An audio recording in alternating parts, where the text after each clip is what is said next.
UNTV live, हम हैं आपकी आवाज। नमस्कार, UNTV लाइव में आप सभी का स्वागत है। मैं हूं प्रगति पचौली। रंगों के पर्व होली को लेकर देश भर में उत्साह साफ देखा जा सकता है।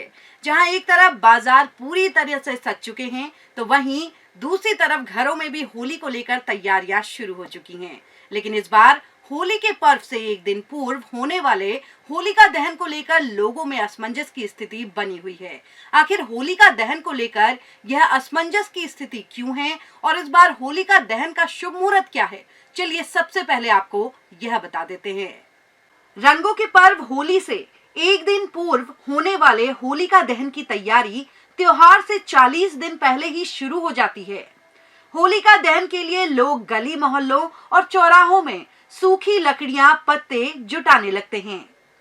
लेकिन अगर बात होलिका दहन के शुभ मुहूर्त की करें, तो इसे लेकर देहरादून के प्रसिद्ध टपकेश्वर महादेव मंदिर के पुरोहित भरत जोशी बताते हैं कि इस वर्ष पंचांग के अनुसार होली की पूर्णिमा तिथि का आरंभ यूं तो 6 मार्च से हो गया है। इसके अतिरिक्त 7 मार्च यानी कि आज शाम भी पूर्णिमा तिथि रहेगी।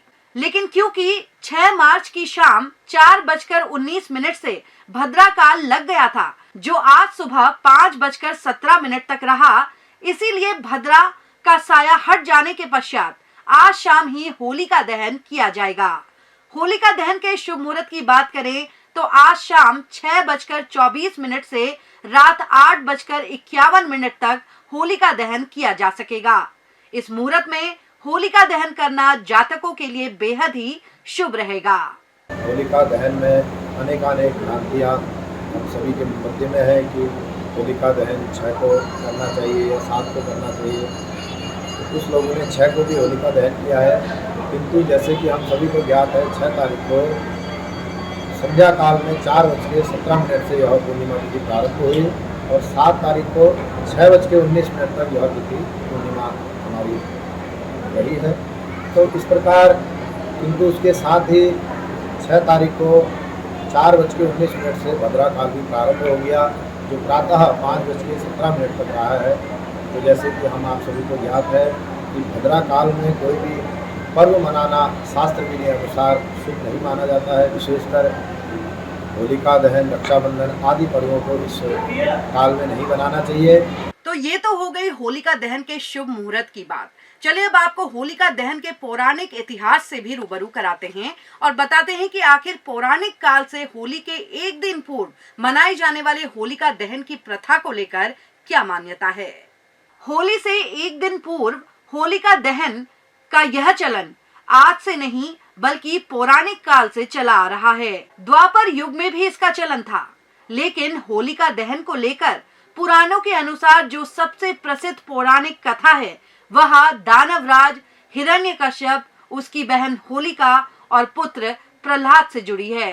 दानवराज हिरण्यकश्यप ने जब देखा कि उसका पुत्र प्रहलाद विष्णु भगवान की भक्ति में लीन रहता है, तो उसे यह बात बिल्कुल बर्दाश्त नहीं हो पाई और क्रोध में आकर उसने अपनी बहन होलिका को एक दिन आदेश दे दिया कि वह प्रहलाद को गोद में लेकर अग्नि में बैठ जाए।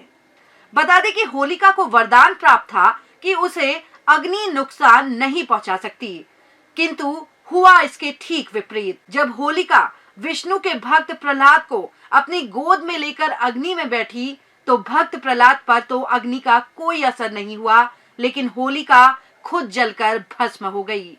यही वजह है कि इस घटना की याद में हर साल होली से एक दिन पूर्व होलिका दहन किया जाता है, जो बुराई पर अच्छाई की जीत का भी संदेश देता है। इसके साथ ही इस बात का संदेश भी देता है कि ईश्वर अपने भक्तों की रक्षा के लिए सदा उपस्थित रहते हैं। वहीं होलिका दहन को लेकर एक और पौराणिक मान्यता यह भी है कि द्वापर युग में जब भगवान श्री कृष्ण का जन्म हुआ था, तब उनके मामा कंस ने कृष्ण को मारने के लिए पूतना राक्षसी को भेजा था, लेकिन कंस के द्वारा रचाई चाल उन्हीं पर भारी पड़ गई और भांजे श्री कृष्ण के हाथों पूतना मारी गई।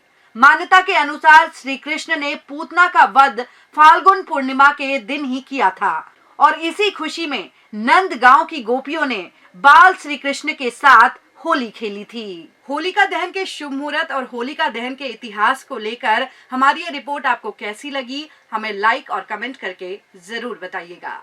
नमस्कार।